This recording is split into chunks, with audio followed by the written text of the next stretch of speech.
Maybe others will become pastors. Maybe others will become church leaders, faithful wives, godly women, God-fearing men. Pero ang lahat po ng ito, Lord, mag-start sa puso namin. Mag-start po dito sa aming buhay. So Lord, thank you for the partnership of the leaders and members and workers of CCSGM. Salamat po, Panginoon, in Jesus' name. Amen and amen. So, are you excited? Napakaganda po nito, no? Alam ko some of you, a few of you probably has been doing this. Pero hindi natin alam kung saan ito makakarating.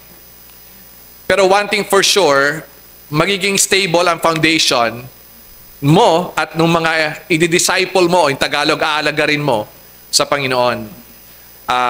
Siguro ako, I'm proud to say, by the grace of God, meron po akong nasa isip ko na hanggang ngayon nasa buhay kong 3 tao. So si Ramchan Privdas, na dating Indian, Hindu, faithful Hindu, na-share natin ng gospel hanggang dinisciple po natin.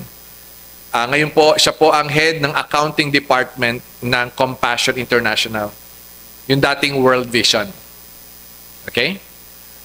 Pangalawa po ay si Renan Mangonon. Iba sa inyo, kilala siya, na-meet na siya.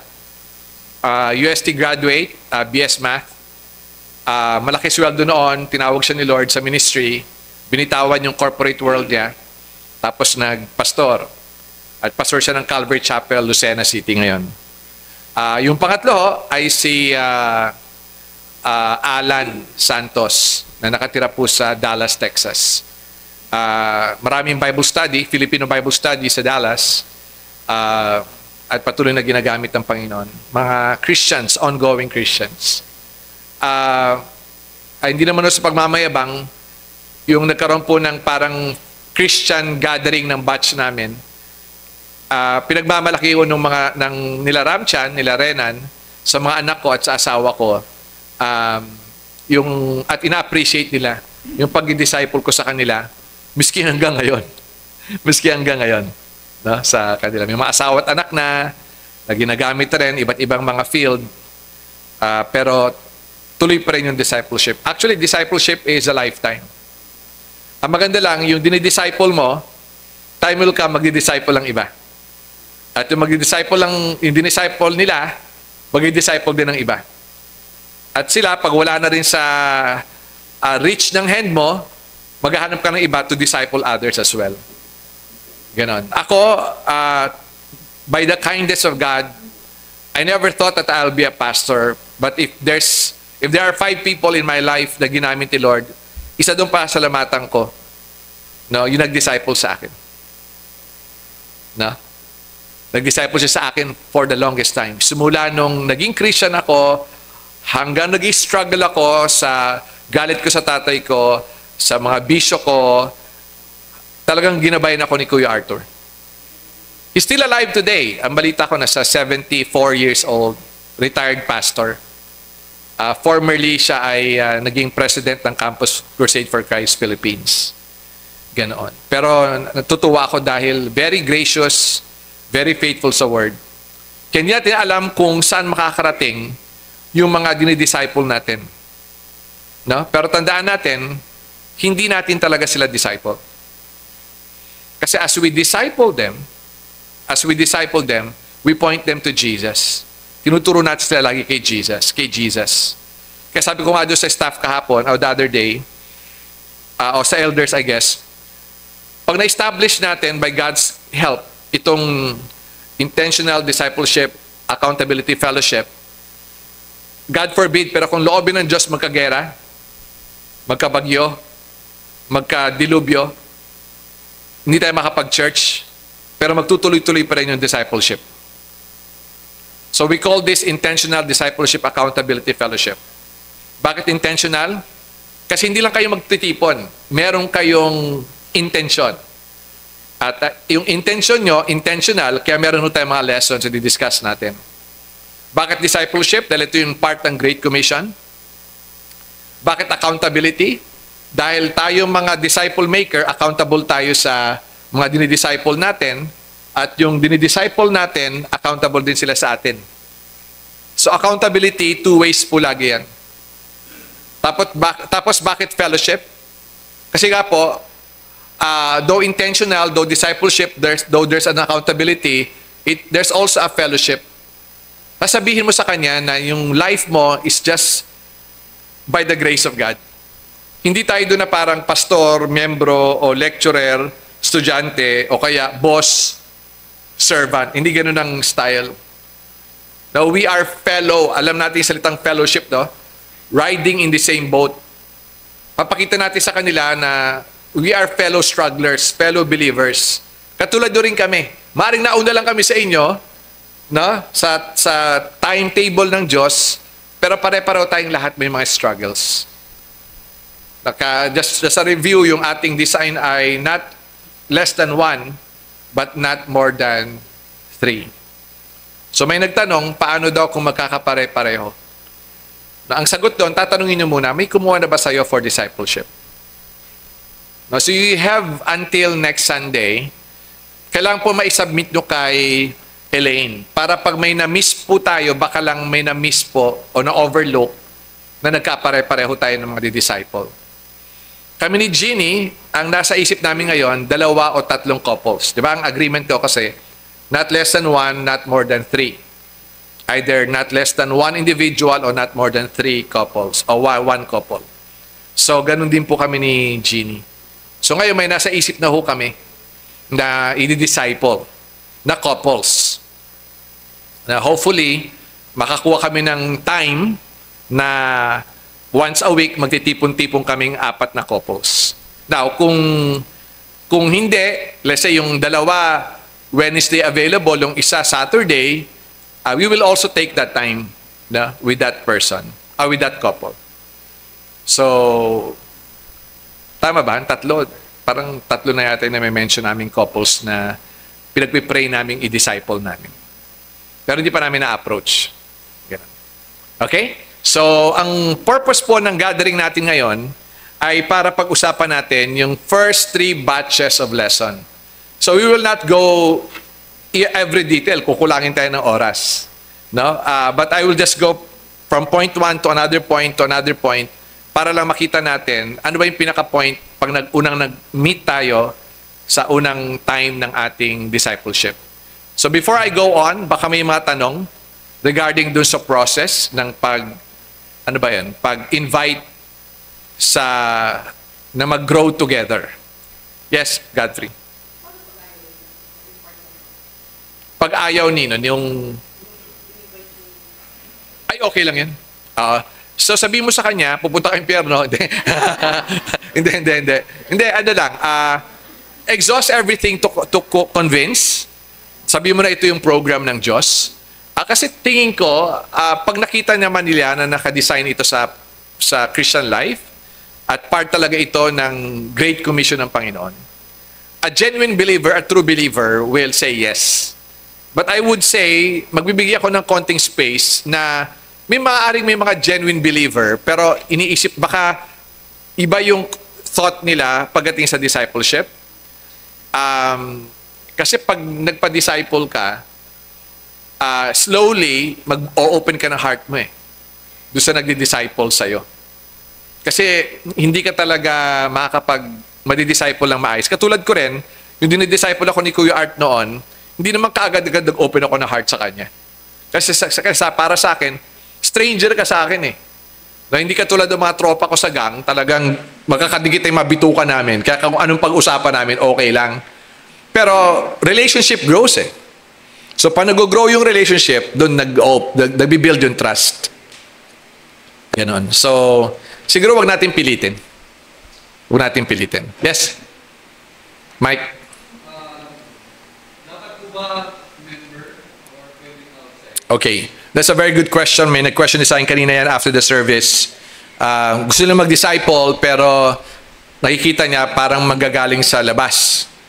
Pwede ho yun. Pwedeng unbeliever kasi the Great Commission starts with preaching the gospel, sharing the gospel.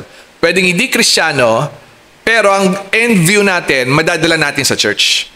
Hindi ito para magpadami ng membro. madadala natin sa church dito kasi nga, alam natin, mag-grow sila rito sa atin. Para experience sila yung church life. Ganon. So, part pa rin ng discipleship yung ating pagdala natin sa kanila sa church. Yung sa salitang GROWTH, growth, yung W doon, worship.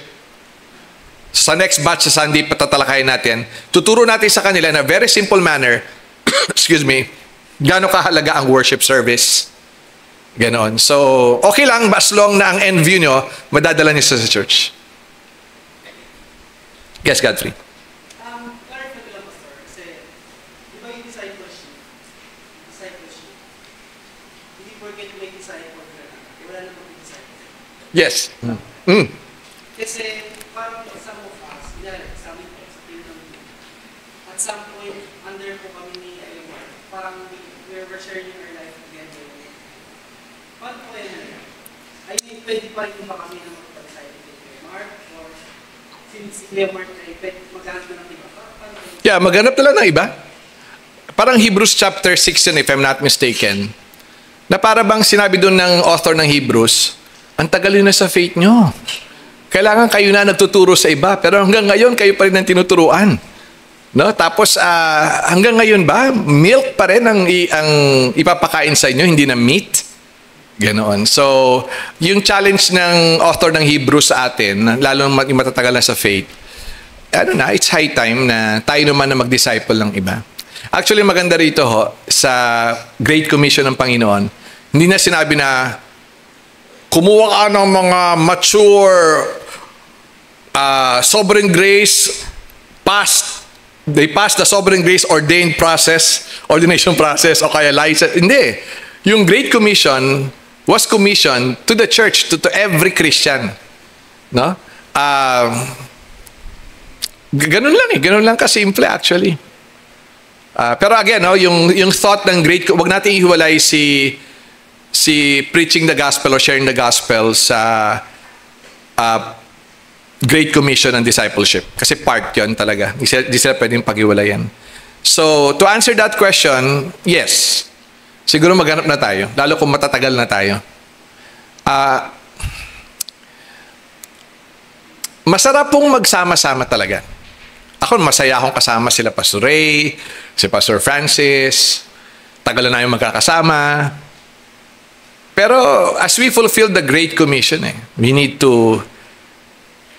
there will come a time we need to separate ways. Diba? Ayaw man namin pakawalan si Pastor Francis, si Pastor Ray sana rito sa Cavite. Actually, gusto ko siyang i-absorb sa Kawit, pero kailangan maghiwalay.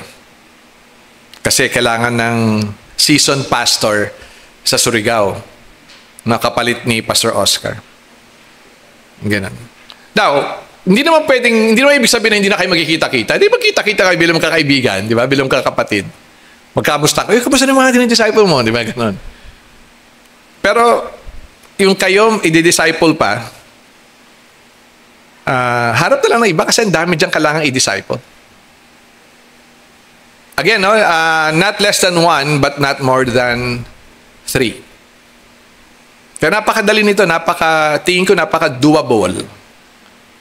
Doable siya. So it's time for us to grow.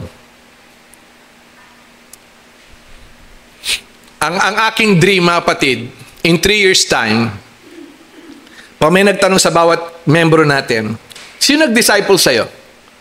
May isasagot siya. Okay? At pag binago yung tanong, sino mga dinidisciple mo? O sino dinidisciple mo yan? Meron ding isasagot. Di ba? Sino nag-disciple sa'yo? Si Pastor Jeff. Totoo namang dinidisciple ko kayo at the mga elders every Sunday pag nagpipreach kami. That's part of discipleship. But what we are pursuing is the personal discipleship approach. Either 1-on-1 or 1-to-2 or 1-to-3, 4 kayo, ganun.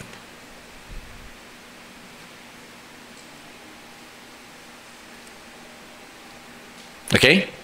Siguro kung mag-meet kayo, mga indirect discipleship na lang. Accountability. Accountability lang. Kamusta nga pala yung mga dinidisciple mo? Kamusta relationship with the Lord? Ganun. With Yes? regard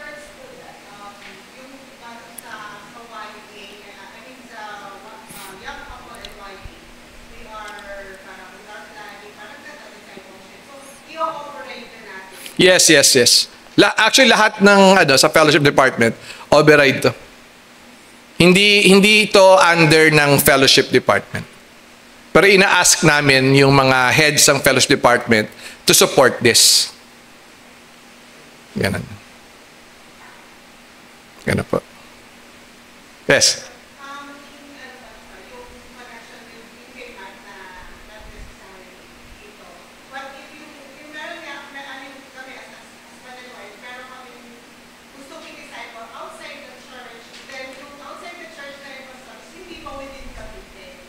Mahirap yon.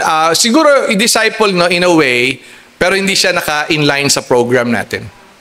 Kasi ang goal natin, maipasok din natin sila sa church life. Yung dito sa church. Sa Dasmariñas, kung Dasmariñas sila. In-invite ko rin kasi si Pastor Rita, si Pastor Francis to be involved sa atin dito. Para makatch lang nila yung vision. Kaya makikita ninyo, yung next batch lesson natin, kasi ngayon GRO So GRO muna tayo lahat ngayon. Okay? Tapos yung WTH, next batch yan. Para hindi naman kayo ma-overload ng information. So mga GRO muna tayo ha. Ngayon, sa Word of Growth. Any other question? Actually marami ho. Itatap lang natin. Tingin lang kayo gano'n, no? Tapos lapitan nyo. Kausapin nyo, invite nyo muna siguro, ganun. Over lunch o mag-invite kayo over coffee bago i-reach out sila. Yes.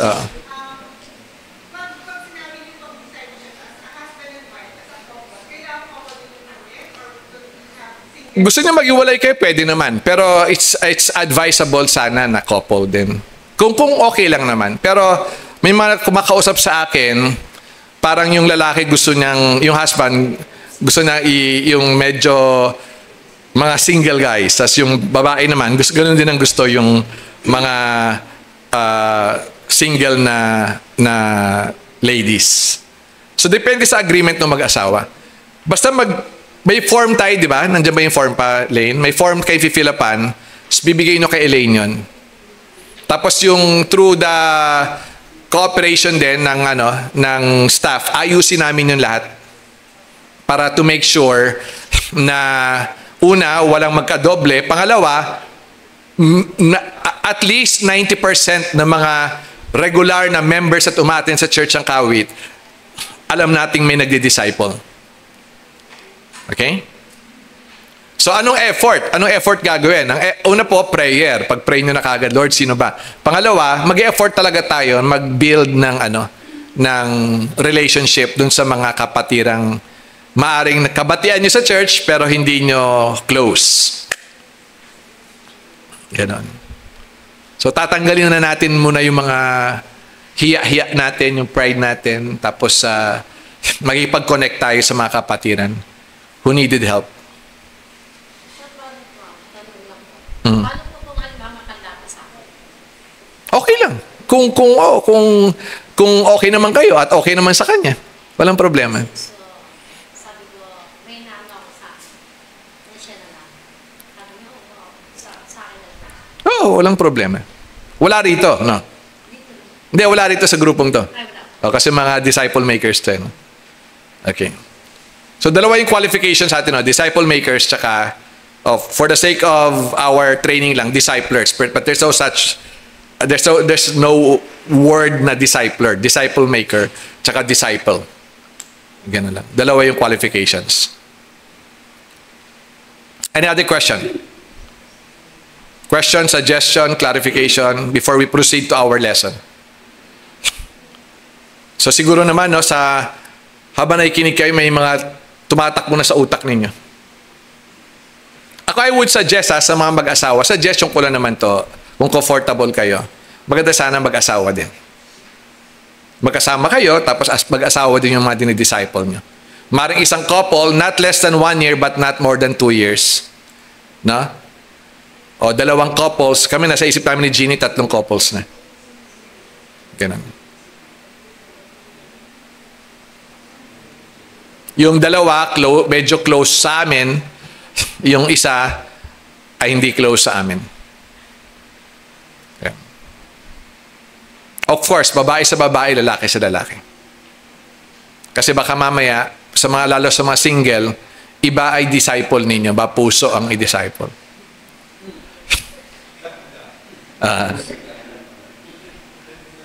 Any other question?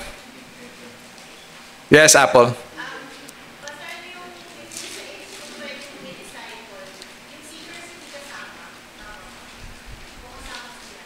Dapat kasama sila. Miski senior na sila. Ay, hindi. Hindi. Seekers pwede, seniors pwede. Kasi yung mga bata naman ngayon, ano na eh. 11, 12 years old, iba na yung takbo ng utak nila. Oo. Inglesero na nga sila eh. Diba? Okay. Any other question, clarifications?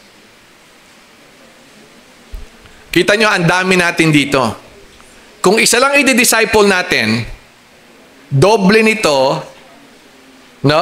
Ang mangyayaring dumadaan sa process ng Great Commission and discipleship. So nakikita nyo ba yung vision, guys? What will happen to CCSGM Kawit and all our churches in CCSGM kung ang bawat isa may dinidisciple na isa? How much more kung dalawa o tatlo pa yung dinidisciple niya? Diba? At ikaw rin mag-grow. Ikaw rin mag-grow actually. You will have that sense of accountability sa kanila. Okay? Anything else? Question, clarification, addition? Wala na? Excited ba kayo? Kasi kung hindi, wala kayo rito, no?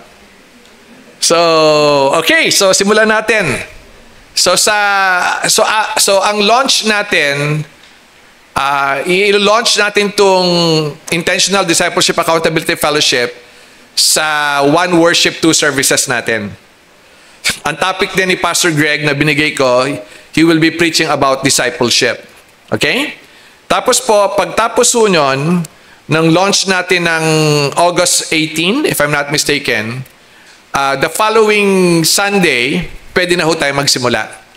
So ito pong lessons natin, yung complete lessons nito, 6 months program. Pero, 6 months, shall I say, 6 months curriculum, pero 1-year program. Given the idea na hindi mag-meet yung iba ng every week. Pero we encourage everyone na mag-meet once a week. Pero shall we say, may mga week na hindi makakamit dahil bagyo o dahil something happened, hindi nakapag-meet. So, meron naman kayong 1 year, no? At least 1 year na tapusin yung mga teaching. At bawat teaching, hindi nyo kailangan madaliin. No? Kasi may 1 year eh. So, naka 6 months yung curriculum niya, yung program, tapos meron kang 6 months na space. No? So, huwag nyo madaliin. Ang mahalaga, naiintindihan nila yung mga point of discussions ninyo. Now, doon sa mga kapatiran natin, nahirap sa English, no, tinagalog na ho. No, salamat kay Google Translate. Wala ba tayo nakaharang? Baka may papasok yata. Wala naman.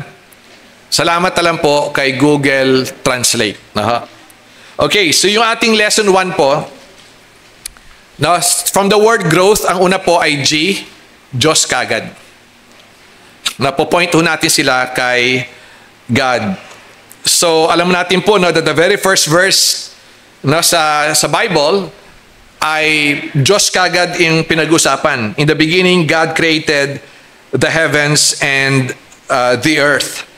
Ito yung ating Christian biblical worldview. At i-share din natin sa kanila. By the way, ito pong hawak nito, itong medyo mahaba, ito yung i-share niyo sa kanila. Okay? Tapos, meron po niyang Tagalog, kung mapapansin nyo, page 3, may Tagalog po niyan. So, nakita niyo yung Tagalog? Okay? Pagtapos yung Tagalog, meron kayo rito ayan o. First month God, ito yung mga question na pagbubulay-bulayan ninyo. Ito yung mga question. So, babasahin ninyo yung mga passage. Ito yung question guide ninyo as you go for discipleship. Halimbawa dito, what does this passage show you who God is? Tagalog, anong ipinapakita sa iyo ng talatang ito kung sino ang Diyos? No? Do you think Genesis 1 is vitally important in knowing God? Sa palagay mo ba ay napakahalaga ng Genesis 1 sa pagkilala ng Diyos? So pag nagtipon kayo, upo kayo, siyempre, tipon, kamustahan muna, tapos, ito yung ating pag-aaral ngayon. Buksan natin yung Bible. So we will encourage them to bring their Bible. At kayo, ina-encourage ko rin kayo to bring your Bible. Huwag na ho tayo. Pwede ba yun? Pwede ba ako mag-request? Iwasan na natin ho yung yung cellphone. Maski sa mga, no offense, Godfrey, maski sana sa mga worship leader, no? At sa mga preachers. Bit-bit ho natin ang Bible. Na pag sinabi ho natin, let's open our Bible to this passage, nakikita ng mga tao, Bible yung hawak natin. Hindi po digital stuff. Okay po ba yan? Kasi in that way, na-encourage natin sila, ano ang kahalagaan ng pagbitbit ng Bible at pagbabasa directly mismo sa Bible. Okay po? So if you can purchase expensive phones, siguro pwede kayong bumili ng yung carryable na Bible, yung madaling bitbitin siya. Okay po ba yan? Okay pa? Parang may reklamo dun sa sinabi ko. Ina-encourage ko lang naman kayo, pero kung gusto niyo magdala ng magbasa, kasi siguro medyo may pagka may pagka old school ako, no?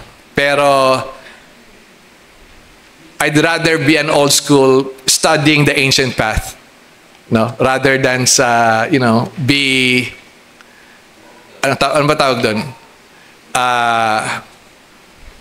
Masyadong modernized, no? Na tiyak pa nag-Bible quiz tayo, marami sa inyo matatalo. Unahan ng pagbuklat ng Bible. Let's say, Deuteronomy chapter 29. Wala tayo, pindot-pindot lang. Deuteronomy 29. Ganon. So, mahina na tayo magbukas ng Bible. Sa mga children's ministry ba natin, ganon pa rin tayo? Pinagdadala natin ang Bible. Okay? Ayan. So, bit-bit ang Bible. If you can bring your Bible with you, mas maganda. Katulad po nito, Lazada ko lang to binili. Parang 999. ESV Men's Devotional Bible. Napaganda po nito. Napaganda. At may mga article siya sa likuran about Christian life, about temptations, about the gospel and daily life. Maganda po siya. Okay? Medyo may kabigatan. Pero pag punta ko na Amerika, ito po yung bibit-biting ko. Kasi dito ako nagde-devotion talaga. Okay? So, ganon. So, hindi naman kailangan nag-i-Starbucks kayo lagi. Pwedeng sa bahay nila. Pwedeng sa church. Paalam na kayo kila Jimson, kila Elaine, kila Jerome. Pwede kayo sa bahay ninyo, invite nyo sila. For an hour or two, tapos pag-usapan nyo itong mga bagay na ito. Ha? Sorry?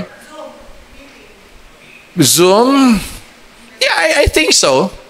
I think so, pwede naman sa Zoom, pero wag naman sana lagi sa Zoom. No? Napakaganda pa rin at very personal pa nakikita kayo. Ganon. Pero kung let's say, in case of emergency, bagyo, ganon, tapos you still want to go through with your discipleship, go for Zoom. Okay, may mga hindi makalis yung isa, pero kailangan magstay sa bahay dahil may sakit yung anak o asawa, you can go for Zoom. Okay? Anything else? So, bakit tingin nyo ang unang topic natin is all about God? Anyone who wants to answer? Volunteer. Perspective. Bakit Diyos kagad ang first topic natin? Yes, Mark. Pwede po kasi maging pastor, discipleship. Pwede siya maging activity driven.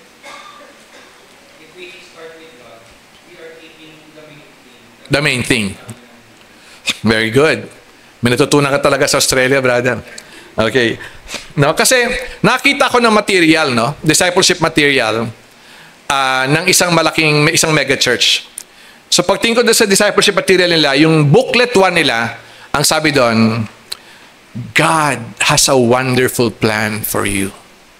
Tapos pag binuksan mo, prosperity gospel talaga. Success. He wanted you to be the head, not the tail. Yung mga ganung usapan. Patungkol ka agad sa tao. Where in fact, we can really define why God created us in the light of who God is, our knowledge of God. So, you got the exact answer, Mark. It's all about God. No? Ang Christian life is all about God. At makita natin yung faithfulness, goodness, at yung holiness ng ating Panginoon. So, sa unang meeting natin, 2 bagay yung dapat nating i-establish. Una, we need to establish that God is the creator of all things. Tingin nyo ba't mahalaga yun? Ba't kailangan ma-establish natin sa isipan natin at sa mga dinidisciple natin na ang Diyos ang creator of all things? Anyone who wants to answer? Taas lang po ang kamay. Okay, Mike. Brother Mike. The origin of life? Of all life? Yes. Very good. What else? Yes, Ice.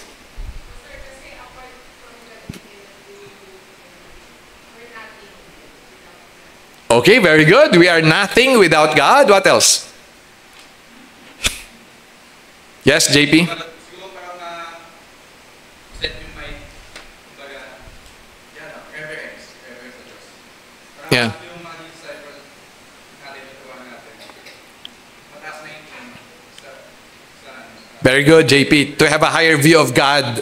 No, kasi baka pag unang meeting ninyo, yung mga may pera-pera sa inyo, ay sa Seattle's best kagad kayo. Oh, sarap nito. Patungkol to sa akin. Siguro iisipin ng disciple. Pero pag-uusapan nyo pala, it's all about God. So, maging klaro sa kanila kagad na what we're doing is all about God. No? That He is the creator. Sabi nga ni Mike, He's the source of all life. No? Sabi ni Aisa, ano sabi mo, Ais? Makita natin as we have a higher view of God, we will have the lowest view of ourselves, hitting our pride, no? Binabangga yung pride natin. Tapos nga a deep reverence for God. Mapapansin niyo po sa notes ninyo, mapapansin niyo, ninote ko po sa letter C, throughout the chapter, it states repeatedly, and God said, God said, God said, God said. Yun, bibigyang diin ninyo yun. So bago kayo mag-go through this lesson, babasahin niyo muna yung Genesis chapter 1. Okay? Pangalawa, Genesis 1 presents important theological truth. God is eternal, God is a triune God, and God is a God of love. Binanggit ko dyan si Allah, mapapansin nyo, no? Kinumpare ko doon, para lang meron silang idea, no? Kasi maraming Christian naniniwala din, kapatid natin. Alam niyo ba yon? Lalo yung mga nangahawakan sa ang tawag dito, yung replacement theology. Yung mga churches na nangahawakan sa replacement theology, naniniwala save ang mga Muslim dahil anak din daw sila ni Abraham na kung saan ang Diyos ay gumawa ng covenant. No? That's part of the doctrine of the replacement theology. Pero in reality, if you'll get the whole Old Testament theology context, no, they're not children of God. And we're not boasting on this, but by the grace of God, we are the only children of God. Tayong mga ginalawan, kinaugnay, niregenerate ng ating Panginoon. Okay? So, itong lesson 1 po natin is all about God. Now, tingin ninyo, pwede ito isang sitting. Now, depende sa inyo.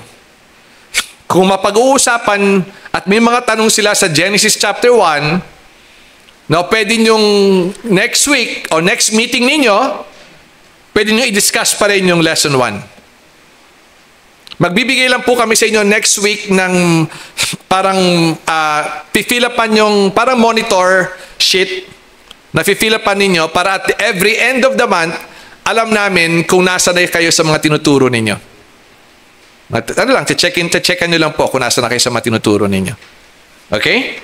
So yun. Ito yung ating lesson 1 na pwede nyo ituro twice. Sa first meeting nyo, tsaka sa second meeting ninyo. Huwag lang sanang umabot ng 3 hours ang mga meeting ninyo. Ang mga meeting natin. Now, ideally, 1 hour, at most 2 hours. Ganon. Pero depende rin yan, siyempre. Pero yun lang po yung ideal.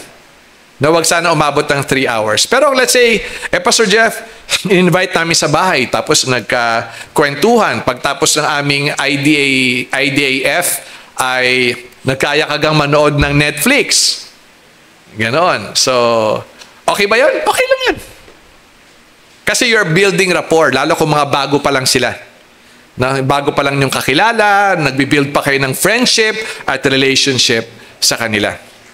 So, yung isang page po rito, yung parang may mga questions, yan po yung point of concerns po natin sa ating mga discussions. Yan po yung mga point ng concerns natin. Nakita nyo ba? Okay? So again, take your time. Na as much as possible po, maging conversational tayo. As much as possible. No, relax mode, relax atmosphere, tapos conversational lang. Kamusta Brad? Kamusta sis? Ganito, anong tingin mo rito? Ganyan-ganyan. Okay, paano pastor pag nagtanong ka, tapos parang tahimik lang, wala silang masagot? Anong gagawin mo? Yung tanong mo, sasagutin mo para sa kanila.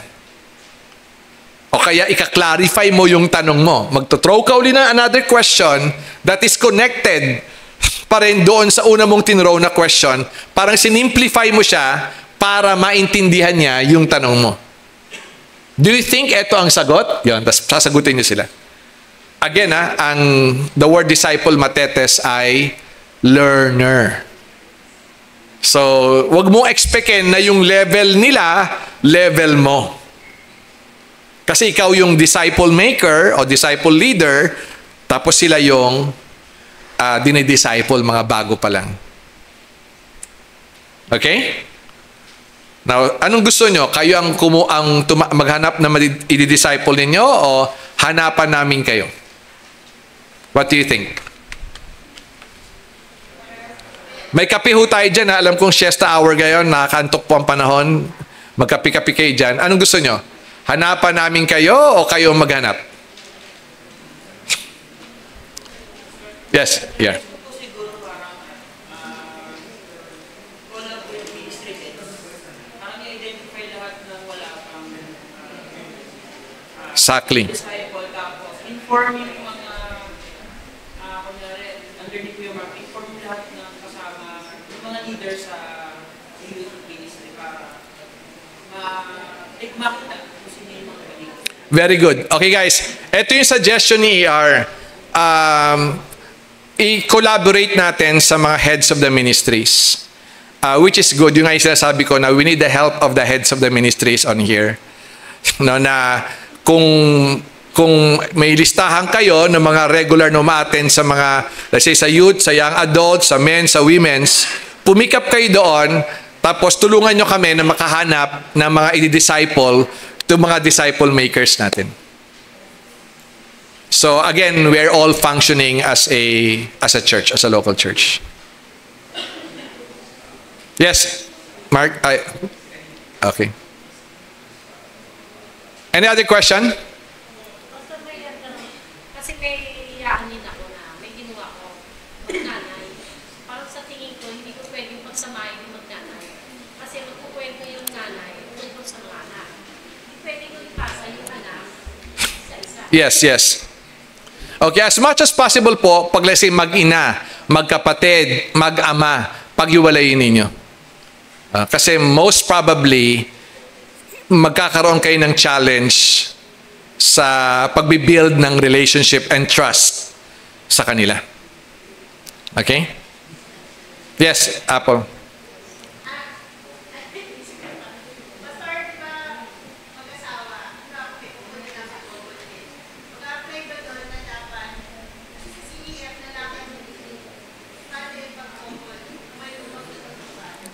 Oh yeah, meron tayong intentional siya, no?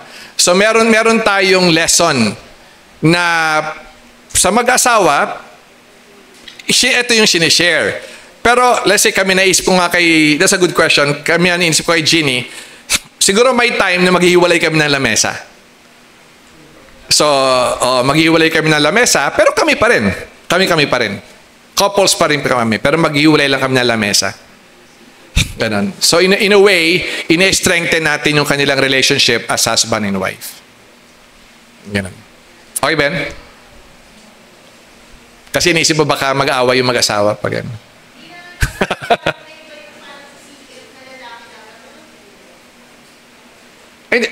Yeah, pero pwede naman yung babae pag-iwalay lang nga.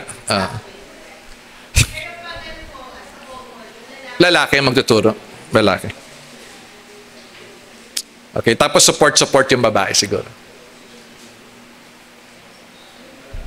Okay, another question, clarification, suggestion?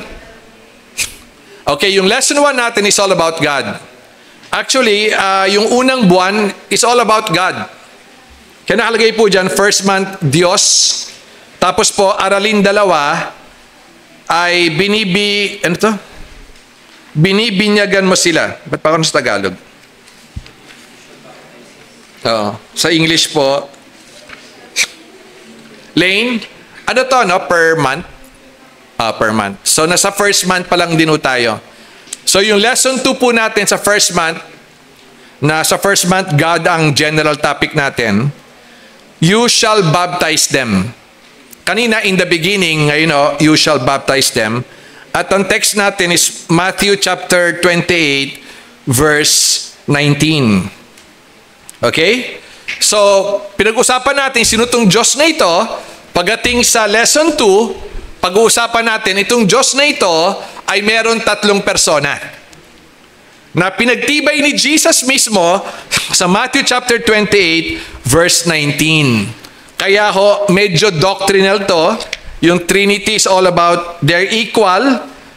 Pantay-pantay sila, pare-pareho silang Diyos, walang mas mataas sa kanila, pero distinct sila, kanya-kanyang role sila, pero pag gumalaw yung isa sa role niya, sumusupport yung dalawa sa roles ng isang ito. That's why they're united. No? So I hope you're following me, ha? So nasa na po tayo? First month, God, lesson 2, and you shall baptize them. Dahil pinag-uusapan dito rin yung word na baptize, minabuti kong explain yung doctrinal truth about water baptism. Tandaan natin, si Jesus mismo nagsabi, you shall baptize them in the name of the Father, and of the Son, and of the Holy Spirit. It is the mode for water baptism. Now, bakit sa water baptism, yung triune God ang kailangang i-mention o kinocommit yung water baptism sa triune God. I hope everyone is listening, ha? Ayoko yung pagtapos nito or for the coming days. Pastor, paki-explain nga ito. I will help you, pero malalaman ko kung nakinig kayo, hindi. Based on your questions. No? And I hope din, tama yung naririnig ninyo at naintindihan nyo. Alam nyo bakit? Di ba may PPI tayo sa Mindanao? So yung nag-oral exam kami doon, nagulat kami. Bakit kulang yung Ordo Salutis nito? At lahat ng mga estudyanteng tinanong namin with the same question sa oral exam na yon, pare-pareho sagot. Kulang. No? Nagsimula na kagad sa justification. So sa mga nakakaram ng Ordo Salutis, yung Order of Salvation, anong una? Ano una? mga hindi pa kayo nagbabasa. Ano una? Tama. Election. Hindi. Election, regeneration, justification, ganun, di ba? Sanctification, glorification. Yung iba, may adoption pa, blah, blah, blah. Nagulat kami kasi lahat ng estudyante tinanong namin, ang sagot kaagad, justification. So what we did, kinonfront namin yung professor nila, yung dalawang pastor natin doon, na inassign namin magturo. Lalo yung nagturo ng subject matter na yon. Sabi namin, ako bro, mali ka. Na ang Ordo Salutis o order of salvation, nagsisimula yan sa election. Na meron pang iba, predestination. Di ba? Kaya what I'm saying is, pare-pareho ang sagot nilang mali kasi nga, mali ang naituro sa kanila. Hindi naman false teaching, kulang. Okay, kulang.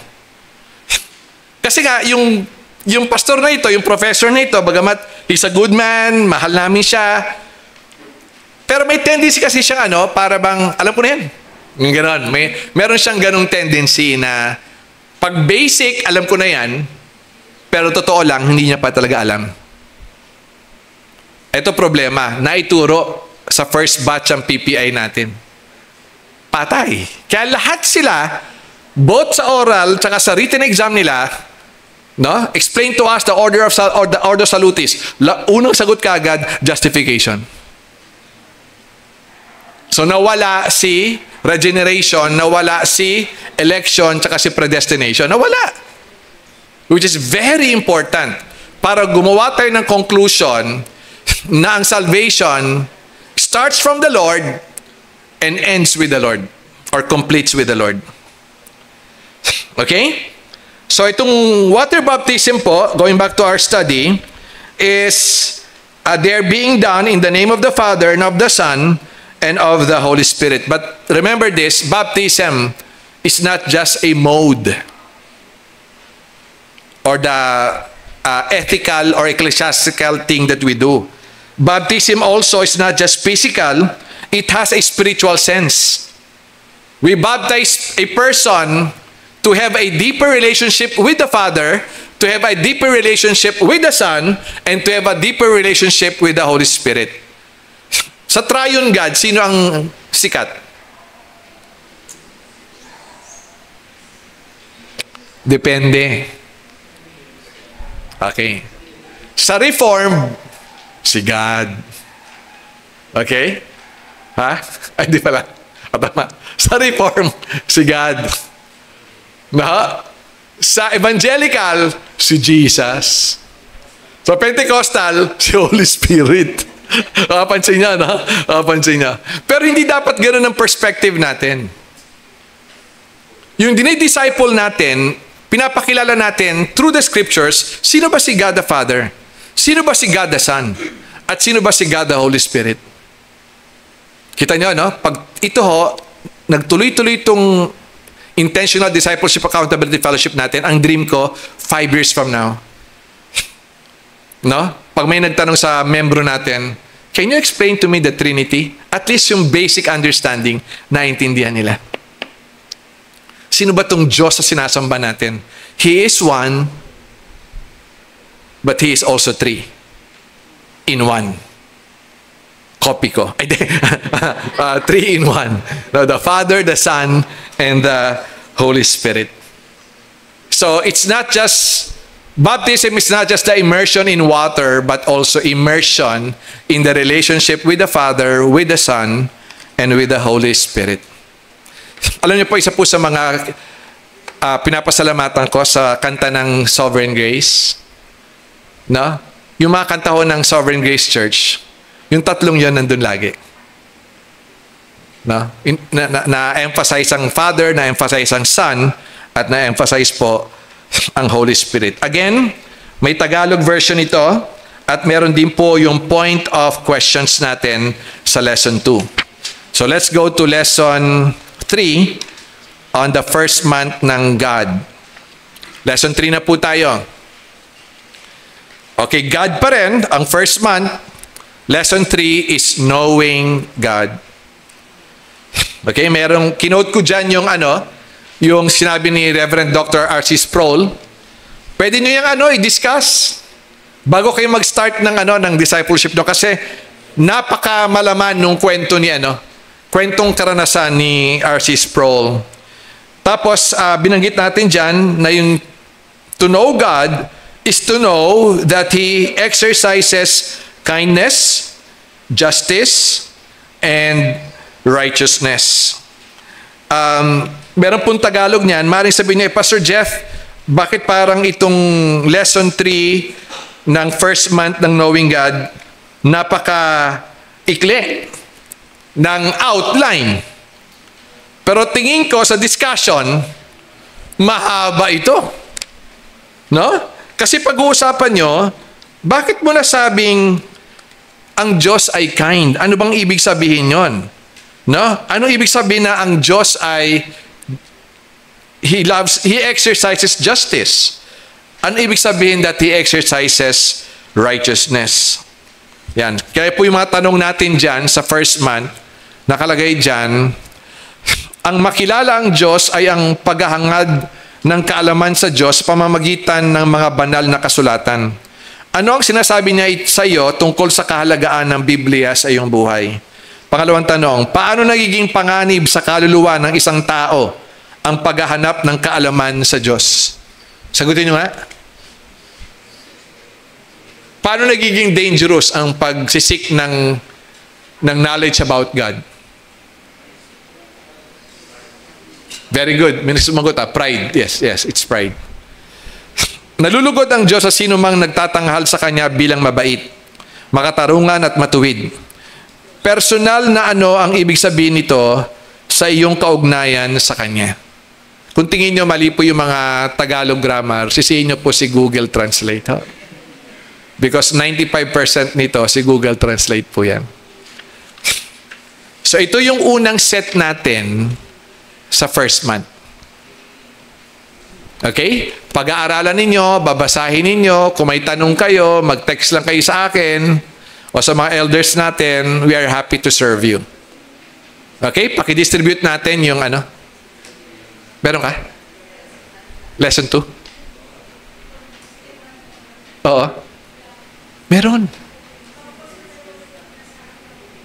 Hindi mo pinirin? Ha? Okay. Okay. Actually, kompleto na. Lane, paki-double check mo, Lane. Kompleto na siya. Sa GRO. So, hanggang 3 months yun. Kompleto na. Pero may copy naman ako dito. So, hingin na lang, baka ibigay na lang sa inyo ni Elaine next Sunday. Pero kompleto na po siya. Sige,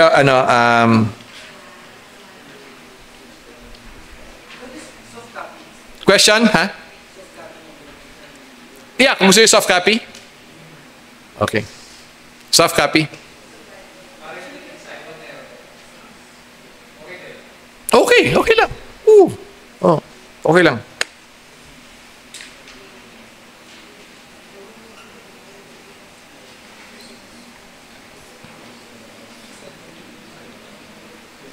Saglit So far, may question pa? Ano ba, ipapadala ko sa inyo yung soft copy lahat? Gusto ba na lang lahat soft copy? Upon request na lang. Doon sa chat room natin. Send ko na lang. Okay. Pero ibig ba sabihin yun, pagpunta nyo sa okay.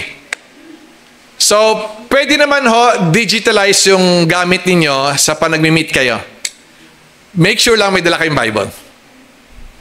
Okay? So, para dala nyo siguro iPad o dala nyo tablet or cellphone or hard copy like this. Tapos, or cellphone, tapos dala nyo Bible. Kasi magbabasa kayo ng passage Hindi po pwedeng mawala yung pagbabasa ng passage. So, sa word na growth, tayo po ay nasa letter R na, which is read the Bible. Anyway, discuss na lang natin. Okay, discuss natin. So, tapos na tayo sa first month na God. Doon na tayo sa letter R, which is reading the Bible. So, ang una idea is, tinutok natin sila sa Diyos for 1 month. Sino ba tong God? Ano yung nature niya? General nature niya, basic nature niya. At tandaan nyo, wala kayo sa Bible school na sa discipleship class, discipleship po kayo. So, we will just tackle yung mga simple lessons kasi we are just leading them to the basics of Christianity. No? So yung letter R from the word growth is read the Bible. No? Read the Bible. So, inahanap ko lang po itong lesson ng read the Bible.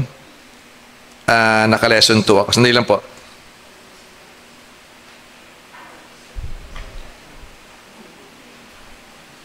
Ito. Okay. Second month, yung R po natin is read the Bible. Ang ating unang lesson po, pinamagatan ko pong God-breathed book.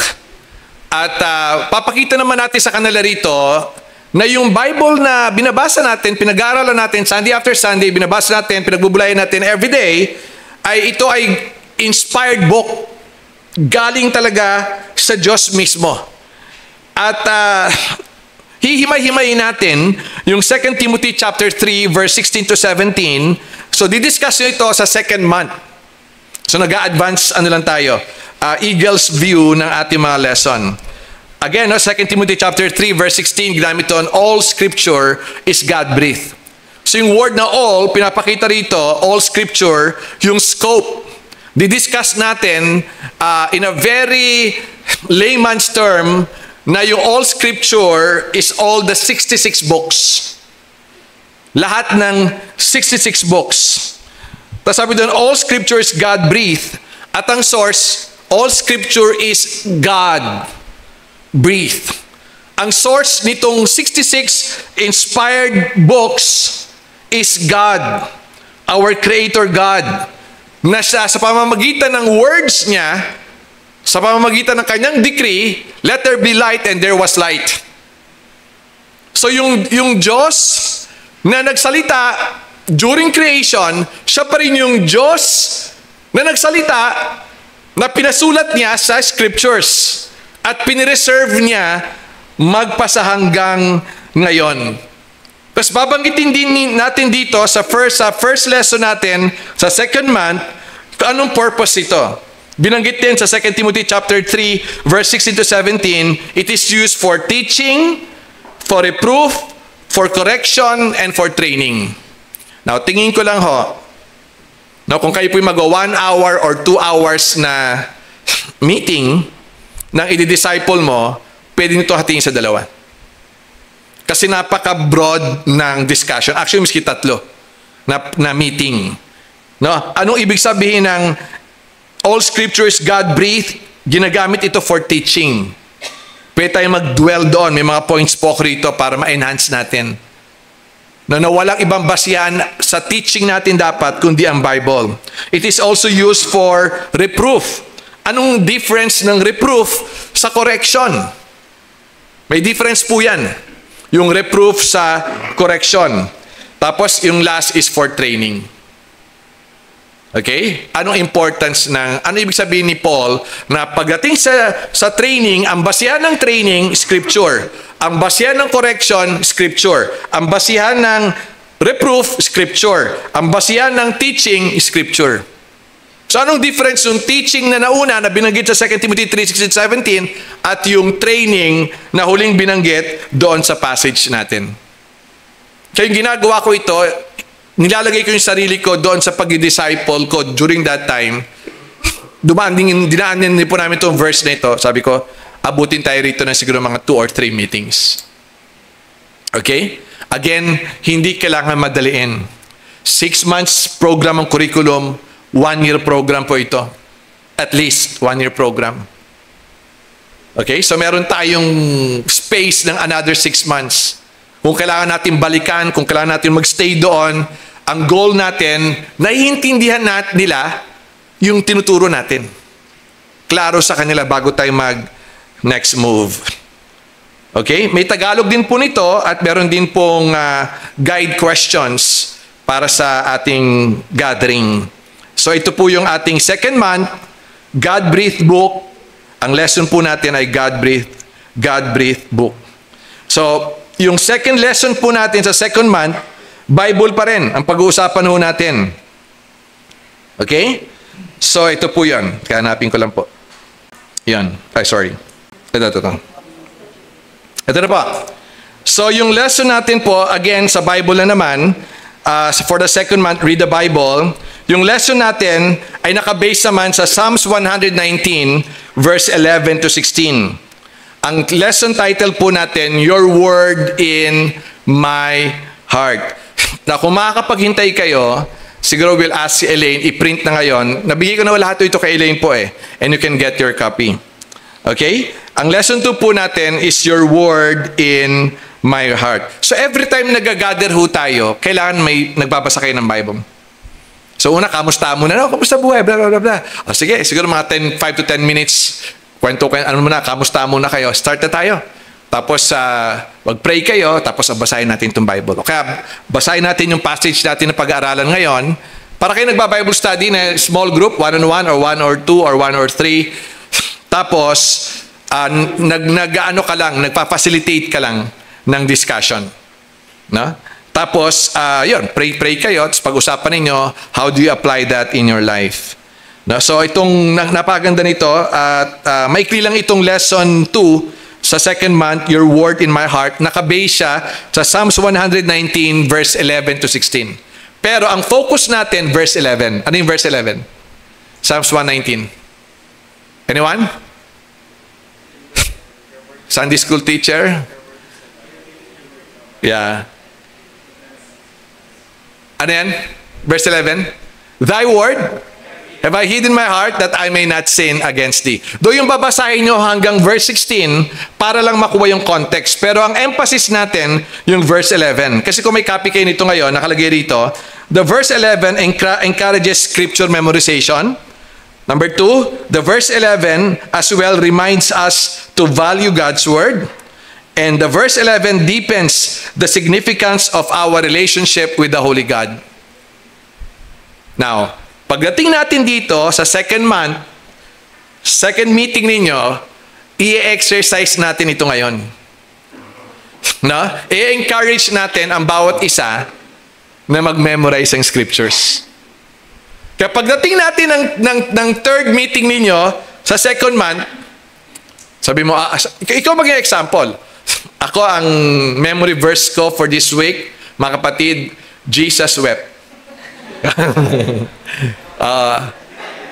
Tapos after this, every time na mag-meet kayo, dapat magbabanggit ng memory verse yung bawat isa sa inyo in response dito sa lesson 2, month 2 ng Your Word in My Heart natin. Okay ba yan? Okay ba? Sabi ng iba, ako patay, magme-memorize sa kami nito. Kasi dapat tayo, dinidisciple din natin yung sarili natin. Diba? Iba nga sa atin, hindi makalimot ng utang ng tao sa'yo. No? Hindi makalimot ng mga sinabi ng ibang tao sa'yo. Hindi makalimot ang mga kwento na pinanood mo. TV man yan o pelikula. And the Holy Spirit will help us to memorize scriptures. Okay ba yan? So every time mag-meet kayo, pagkatapos ng month 2, lesson 2, kamusta? Nag-memorize ba kayo ng mga verse? Ako, ito yung memory verse ko for this time. Yung mga bata, di ba may memory verse? No? Okay. So that will be our, sa word na growth, GR, read the Bible, second month. So ito po yung susunod. Hanapin ko lang o sandali. Pasensya na ako kayo.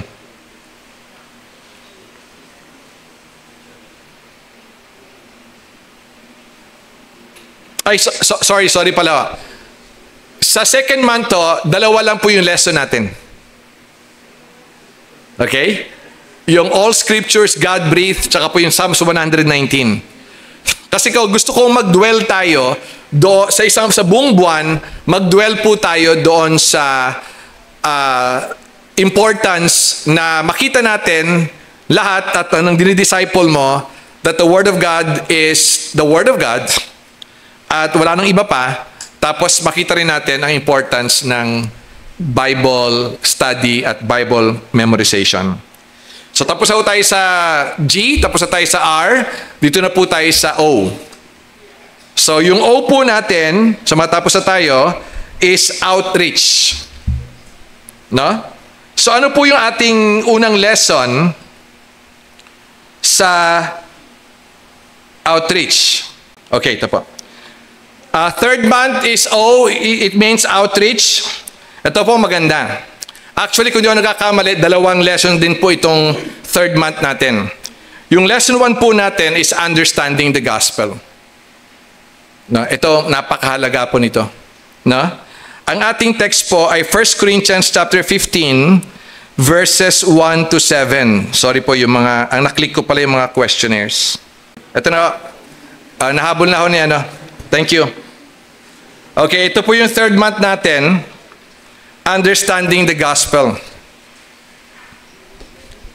So, I thought kasi na-print na lahat niya, no, ni Elaine. So, sa ating third month po, bibigyan po kayo ng copy mamaya, no? Lesson 1 is understanding the gospel. Ang text po natin, 1 Corinthians chapter 15, verse 1 to 7. Kita nyo ho, maikli lang siya. 1 page lang. No? 1 page lang ho. Kasi, again, hindi naman to Bible school, discipleship po ito na ginagawa natin. At nilagay ko po rito, the gospel, our anchor in life both here and in eternity. Bakit mahalaga ang na maintindihan natin at magpailalim tayo sa gospel ni Christ sa buhay na ito at sa susunod na buhay natin, yung life of eternity.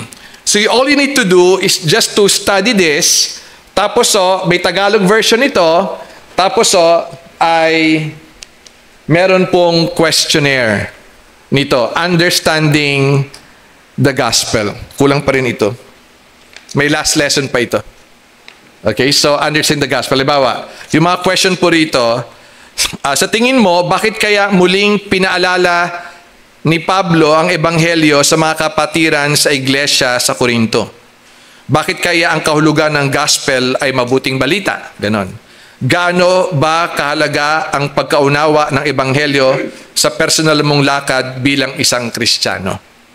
Yan. So, I don't know, pero dalawa ito dapat, si Jerome, dalawa ito dapat na lesson. So anyway, ito po yung first set ng ating lesson.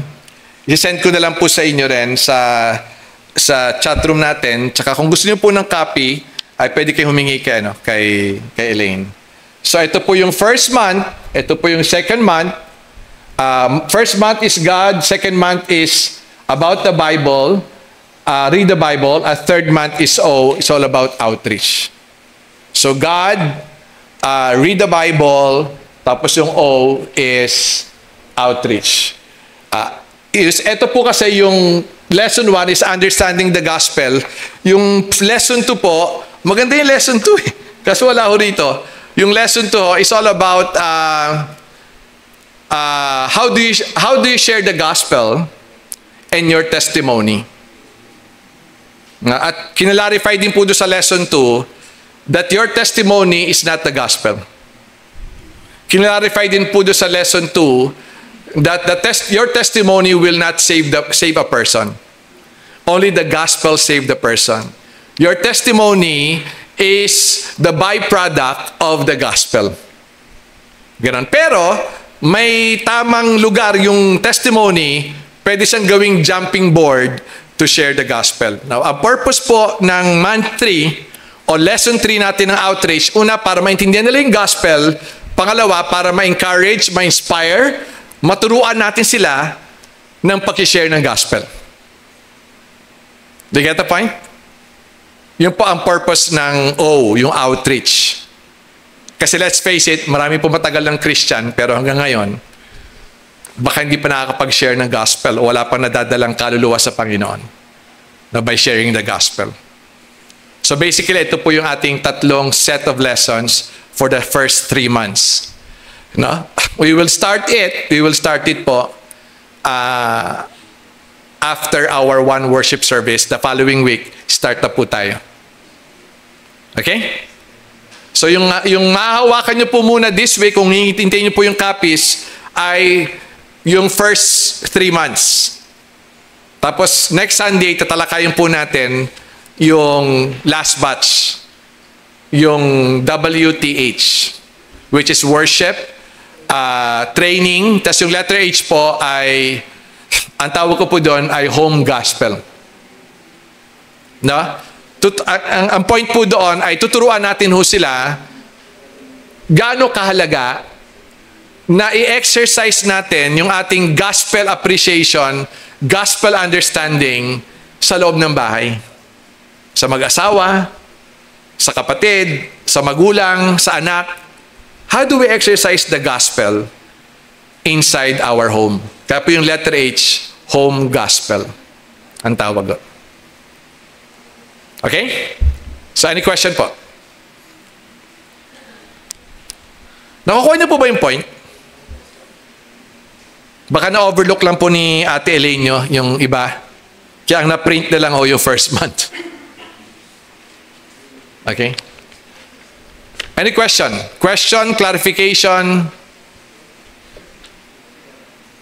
Now, sa mag-asawa, kung komportable kayong dalawa, katulad doon namin ni Sir Ginny, komportable kaming dalawa, mag-asawa din yung aming di-disciple. So, lahat po tayo magdi-disciple. That includes me. At ang asawa ko. Question po? Question or clarification? So, mag-oversee po nito, personally ako ho. Na siguro on this first year, i-oversee ko po. I would like to make sure that we are heading to the right direction ng ating Intentional Discipleship Accountability Fellowship. Tapos po, once a month, meron tayong meeting katulad nito. No? Ano lang kwentuhan, reporting, kamustahan, ano nangyayari sa grupo ninyo, ganun. So once a month, meron tayong follow-through. Meron tayong fellowship. Ha?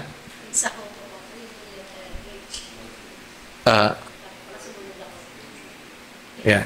Didiscuss natin yan sa next week. So yung again, yung WTH, didiscuss po natin next week. Maganda po yan, maganda. Lalo po yung H, yung home. Maganda po yan. Pasensya na ho, na-overlook siguro ni Elaine yung instruction ko na mag-print.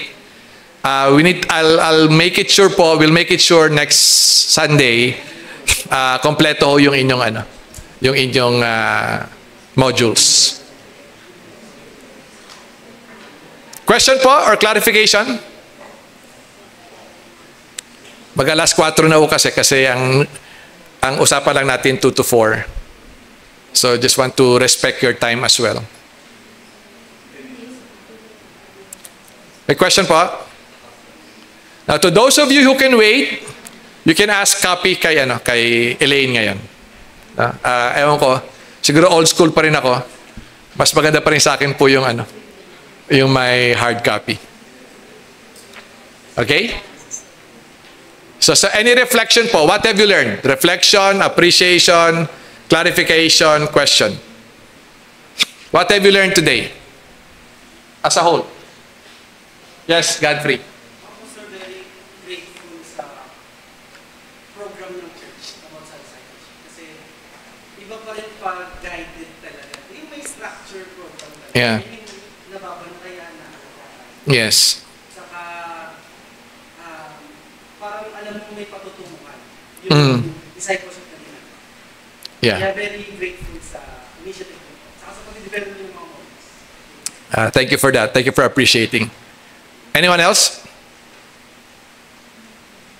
Yes, Mark. Kasi few weeks ago, kasama namin yung mga bata. Mm-hmm. Sila Darren. Oo. Tapos we spoke to them na kayo na yung bahala sa yung ministry. Mm-hmm. Tapos naisip namin na may program, start tayo sa gospel, dapat may bigyan nila, Mm. para explain yung mga bata. devotion, ang importance ng mga pagdadasal. Tapos biglang may ito, na program. So, maganda siya kasi meron ng material. Tapos, kunyari, lalabas kami, meron kaming point of study. Para sila rin mismo na nandito, na disciple na is we can all align each other. Yes. Study together para hindi ibababa namin sa mga itatagin sa amin to be disciples. Yes. Hindi yung meet tayo sa Starbucks tapos okay, ganoon lang no. Na maaring magsimula sa kamustahan sa faith walk nila pero nag-e-end minsan sa ibang agenda.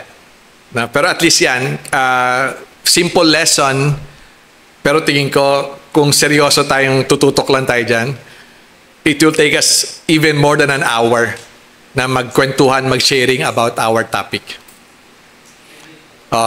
You're welcome. Yung guide questions are guide questions lang ho. Pwede yung dagdagan, pwede yung i-revise, depende sa inyong konteksto. Ganun. Yes, Charisma. Yes, of course. Kaya meron tayong parang soft evaluation every month. Tapos, at the end of the year, yung 1 year, meron tayong parang sabihin nating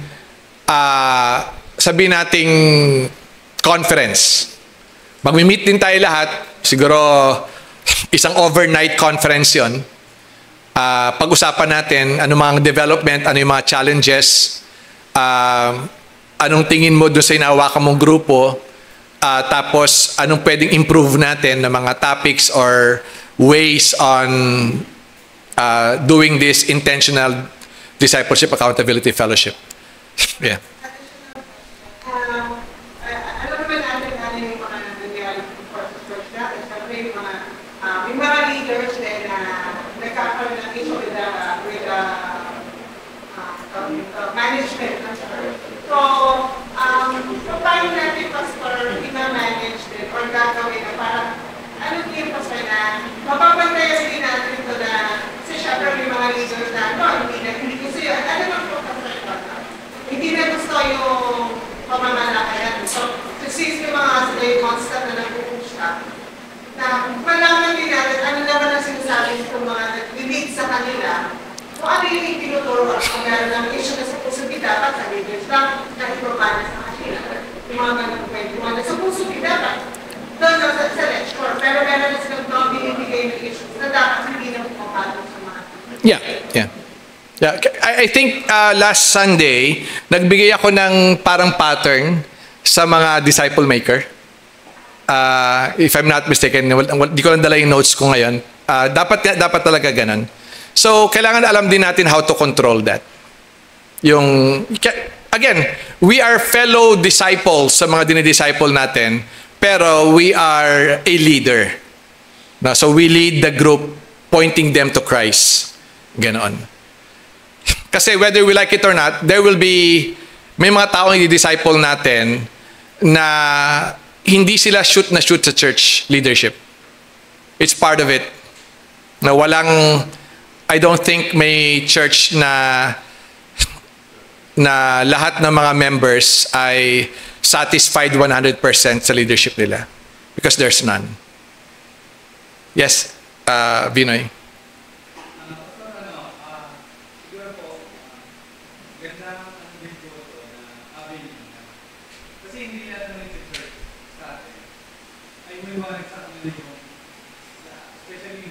Yes.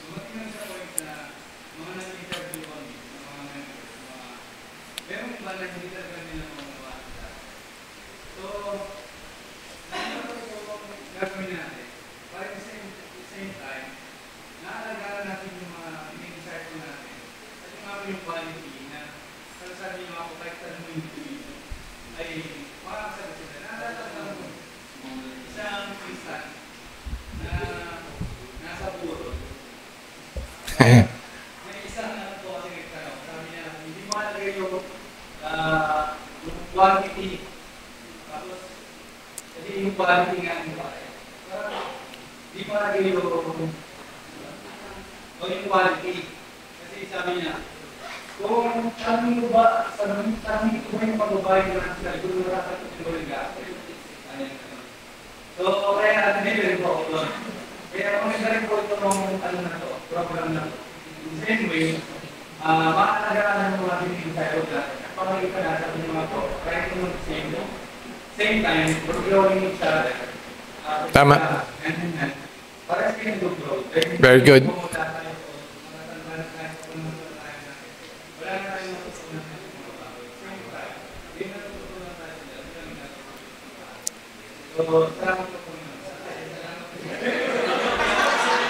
Walang anuman, anak.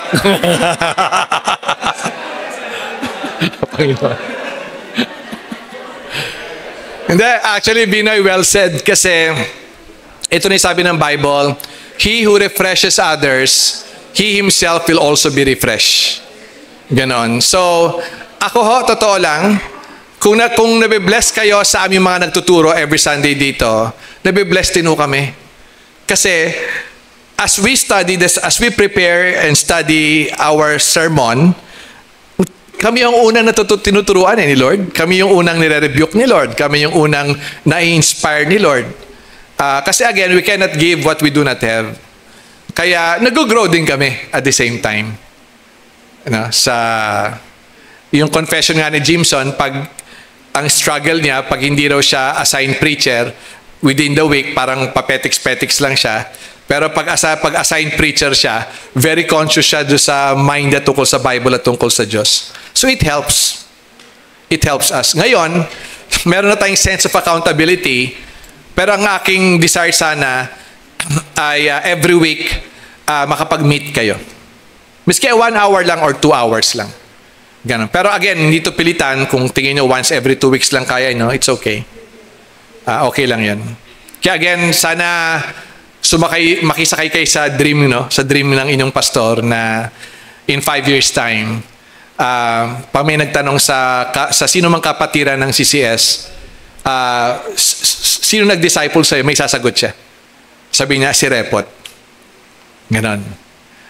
Tapos pag tinanong naman siya uli, sinong dinidisciple mo? Si Mark. Ganon. So yung ano ba, you have that confidence that you are fulfilling the Great Commission. No? Yung alam natin na ginagawa natin, yung utos ng Diyos sa ating lahat. Ano yung utos ng Diyos sa atin? Go ye into all the world and make disciples. Okay, hindi naman kailangan, ulitin ko, hindi kailangan gumastos kayo ng pera. Pwedeng imbitahan sa bahay, pwedeng gusto nyo rito kayo sa church, wala namang problema po. O pwedeng doon sa bahay nila. At the same time, nagbi-build ka ng friendship relationship. Huwag lang maging avenue ng chismisan, gaya nga na sinasabi ni Charisma kanina. O kaya nga po, intentional, yan lang po yung pag-uusapan. Tsaka yung how we relate to the topic that we are studying. Okay? So we still have 11 minutes, yes? Emma?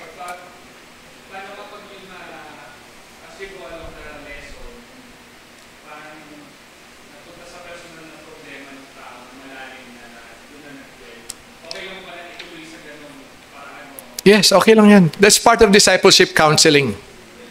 Ganun talaga. Ganun talaga. So habang tumatagal kayo, lumalalim. Basta walang mali siya. Basta personal na problema niya lang. Yun. Ganun talaga ho. Ganun talaga. Katulad doon yun, inimbitahan kami nung dinidisciple ko si Alan. Nasa Orlando kami. Inimbitahan kami sa Texas. Sagot niya yung pamasahe namin ni Jeannie. Yan, para lang pala malaman namin how hurting they are dahil namatay sila ng panganay na anak na active Christian family sila, nabangga yung sakyan. Bunso pala. Yung driver na tropa, parang kakain yata sila sa isang fast food lang, midnight. Pag uwi nila, bumangga sila sa poste. Yung driver hindi namatay. Yung namatay yung bunsong anak nila na active sa faith niya. Yun. So, sabi nga namin ni Ginny, isa sa mga purpose kung bakit nandun. Kaya nandun lang kami, tahimik lang kami, nakikinig lang kami sa kanila. Ganon. That's part of it, part of discipleship. Yan. Pero man tagal na nun, no? High school pa lang kami, dinidisciple ko na sila.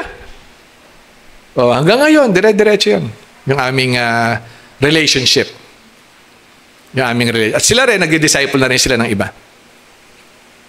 Ganun. Ha? I think lifetime yung relationship. Kasi maano na yun eh. Habang buhay na yun eh. Na nag-invest ka na 1 year or 2 years sa kanya, habang buhay na yun. Pero yung program is Ay, hindi. roughly nasa 2 years. Not less than 1 year but not more than 2 years. In-expect natin na yung dinidisciple natin, nagdi-disciple na rin ng iba. Kaya after 2 years, shift tayo sa, habagahanap pa tayo ng iba pa. Nagdi-disciple natin.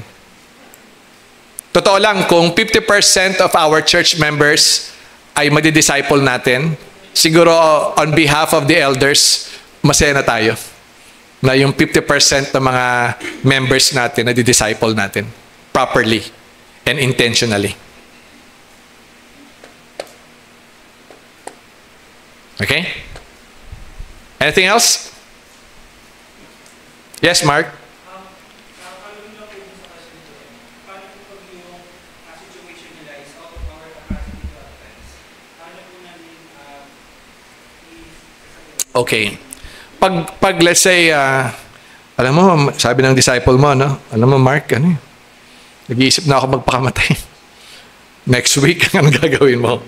You can encourage, of course, the Holy Spirit will guide you what to say. Pero pag tingin mo, kailangan na ng professional help, i-refer nyo na sa amin. Katulad yung last week, di ba? Na-invite kami ni Jom. Last week ko yun, Jom? Hindi namin alam na may magpapakamatay na pala talaga. Tapos nag-text ng anonymous siya. Nag-text kay Jom, pinasa ni Jom sa akin, nag-counseling kami via text, ayaw niyang tatawagan ko siya. Via text lang. Kaya pag uwi ko sa bahay, nakauwi na ako sa bahay, kakwentuhan ko si Jeannie, pero text pa ako ng text kasi nga, magpapakamatay yun eh. Balita ko naman buhay pa siya. Praise God. Hindi natin alam eh, di ba? Pero pag mga ganung ka-grave na kasi, may mga technical way na how to do counseling. Pag ganun nakatindi yung sitwasyon. Kaya sabi na nga, I'm glad na umattend ako dito sa seminar ng FDA. FDA employer rin siya. Kasi kung hindi, Sabado, plano niya na magpa-kamatay. Kita niya, share ko lang sa inyo ano yung reason. Hindi naman natin kilala siya kung sino eh. Ano yung reason ng pagpapakamatay niya? Simula 18 years old hanggang 31 years old. 31 naman siya, 33.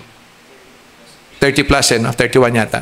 Simula 18 hanggang 31 years old, never siya nakarinig ng appreciation mula sa mga kapatid niya tsaka sa magulang niya in spite na binuhos niya ang lahat ng effort para pasayahin sila. Grabe, no? Kaya ang lesson dito, mga magulang, mga kapatid, kung meron kayong kuya, ate, o may anak ka na ginagawa naman niya yung lahat ng effort niya para mapasaya lang kayo o ma-please kayo, please appreciate them. Appreciate them. Hindi huwag niyong gawin yung puro parinig. Na-appreciate them even sa mga little help nila o support nila sa inyo. And we are glad, to God be the glory, we are glad tinanggap namin ni Jom yung invitation ng FDA na yun. Okay? Anything else? Sagot mo ko ba yung tanong ba, bro?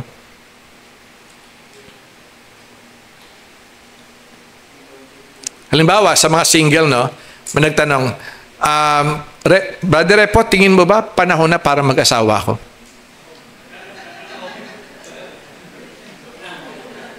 Pwede mo sabihin na gayahin mo ako. Hanggang ngayon, wala pang...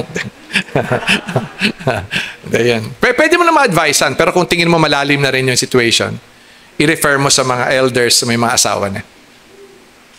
Ganun. Okay, last question. Na-excite ba kayo? O ako lang na-excite? Ako na-excite talaga ako kasi yung dream ko na 5 years from now ay masabi natin before God na na-disciple natin yung mga kapatiran. Okay yung kabahan? Normal na kabahan para magtiwala tayo sa Panginoon. Pero isipin mo, Tere, kung... Yes. Pero again, pag nag-disciple ka, mapapansin mo, ikaw din nag-grow. Ikaw din nag-grow. An iron sharpens an iron. Diba? At pag nag-grow sila, hindi mo sabihin na, ang galing ko, pinag-grow ko sila sa faith nila. Hindi. Sabi mo, Lord, salamat. Ginamit mo ako sa paglago. Oo, di ba? Ganun.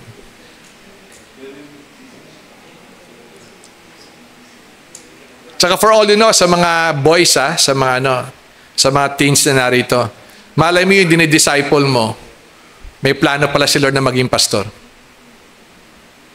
Huwag kang mainggit kung siya kasi ang pastoral, ang pagiging pastor, calling ang pastor. Pero ikaw yung ginamit ng Diyos sa formation years niya, ng spiritual life niya. Di ba? Ikaw yung ginamit ni Lord sa pag-establish ng kanyang relationship with the Lord. Di ba? Okay, so, may tanong pa? Wala na? Okay, shall we all arise? Tayo po tayong lahat. Again, thank you for your time. I apologize. We started late, 15 minutes late. Apologize din po. Hindi po namin ibigay yung buong module sa inyo. Daan na lang kayo sa office if you want to get the whole modules of this. Pero isisend ko rin naman sa ating chat room. Excited ba kayo? Sana nagpe-pray na kayo kung sino yung disciple ninyo. Huwag yung sabihin, hindi na ako perfect. May mga struggle ako. Kaya nga ginamit natin intentional discipleship, accountability, fellowship. We are fellow strugglers, fellow believers, fellow Christians who also wants to know more about Jesus and to grow in our faith towards Him. Okay? Sige, manalangin tayo. Manalangin tayo. Mark, can you close us in prayer?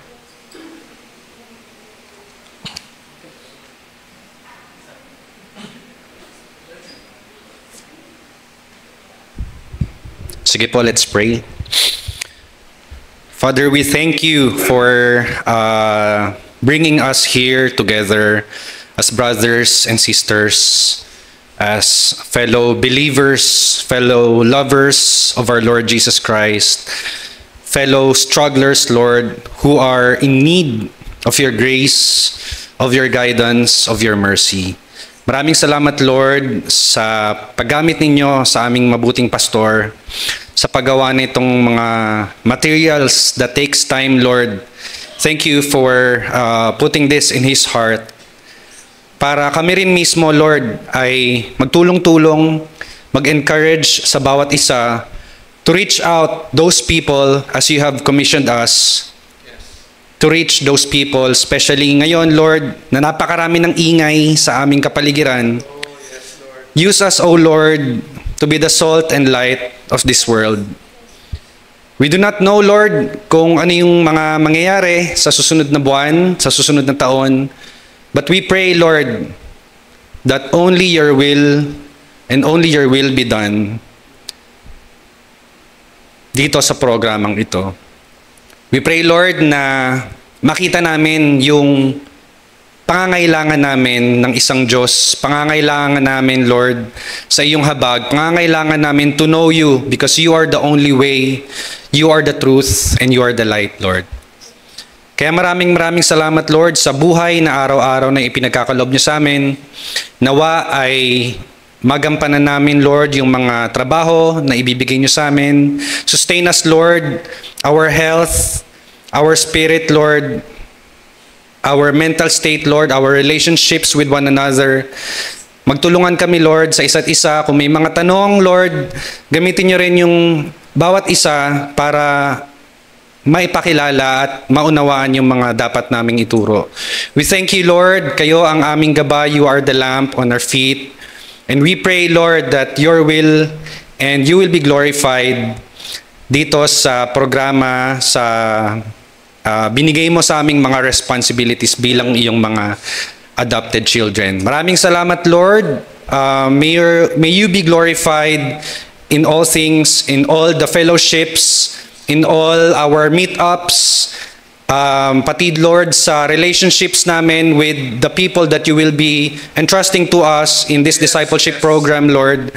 Especially, Lord, kung may mga ilapit sa amin na mga struggle nila, yung mga mag-asawa na lumapit sa amin, na meron kaming pinagdadaan ng mga ganitong desisyon na kailangan pagdesisyonan, yung mga even Lord, yung mga youth namin na magdi-disciple ng kapwa nila, estudyante, use them mightily, Lord, to show who God is, our triune God, at maipakita lang that this is the hope that we have in Jesus Christ. Maraming salamat, Lord. Ingatan niyo po kami sa aming pag-uwi. May your name be glorified in the remaining hours of this day and in our lives. In Jesus' name, amen. Thank you, guys. Thank you, Mark. I think meron pong snacks dyan somewhere, kung di ako nagkakamali. Sa 18 pala ho, i-dedicate ho tayo lahat mga disciple makers. Sa 18, i-dedicate tayo kay Lord.